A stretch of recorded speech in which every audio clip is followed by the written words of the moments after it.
സഹോദരന്മാരെ, ചിന്തിക്കണം. കഴിഞ്ഞില്ല. മുസ്ലിങ്ങളെ മൊത്തവും മുശ്രിക്കും കാഫിറുമാക്കുന്ന ഈ സമ്പ്രദായം നിങ്ങൾക്കറിയോ? മുജാഹിദ് മൗലവി പ്രസംഗിക്കുന്നത് ഞാൻ കേൾപ്പിച്ചു തരാം. സുന്നി മദ്രസയിലേക്ക് സുന്നി കുട്ടികൾ പഠിക്കുന്ന മദ്രസയിലേക്ക് നമ്മൾ കുട്ടികളെ പറഞ്ഞയക്കാൻ പാടില്ല.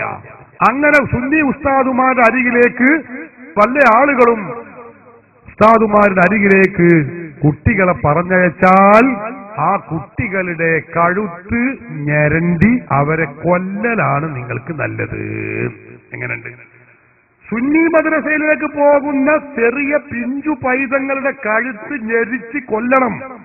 മൂസാ നബിയോടൊപ്പം ഖിളിർ നബിയെ പോയപ്പോ ഖിളിർ നബി ചെയ്ത ഒരു പരിപാടിയുണ്ടല്ലോ, ഇതുപോലെ കഴുത്ത് ഞെരിച്ച് കൊല്ലണം.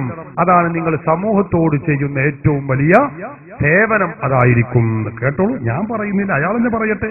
ഇത് ഏതാ മതം നിങ്ങൾ ചിന്തിക്കണം.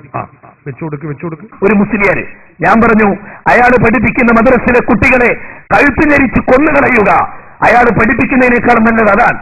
കാരണം അയാൾ പഠിപ്പിച്ച് കുട്ടികൾ വളർന്നാൽ ഭൂലോകത്തിലെ തേർഡ് റേറ്റ് ഗുണ്ടകളായി അദ്ദേഹത്തിന്റെ അനുയായികൾ മാറും. അതിനേക്കാൾ നല്ലത് ഖിളിർ നബി അലൈഹിസ്സലാം കഴുത്ത് മുരണ്ടി കൊന്ന പോലെ ഇവർ പഠിപ്പിക്കുന്ന വിദ്യാർത്ഥികളെ കഴുത്ത് ഞെരിച്ച് കൊല്ലലായിരിക്കും ഒരുപക്ഷെ ലോകത്തോട് ചെയ്യുന്ന ഏറ്റവും വലിയ സേവനം. കാരണം അത്ര വൃത്തികെട്ട സമൂഹമാണ് ഇവരുടെ പണ്ഡിത ലോകത്ത് ഇവർ അറിയപ്പെടുന്ന ആളുകൾ. കണ്ടോ, പണ്ഡിത ലോകത്ത് അറിയപ്പെടുന്ന ഈ ഉലമാക്കളൊക്കെ അത്ര വൃത്തികെട്ടവരാണ്. അതുകൊണ്ട് അവരുടെ അരികിലേക്ക് പഠിക്കാൻ പോകുന്ന സുന്നി കുട്ടികളുടെ കഴുത്ത് ഞെരിച്ച് കൊല്ലണം. ഇതേതാ തൗഹീദ്? നമുക്ക് തിരിയുന്നില്ല.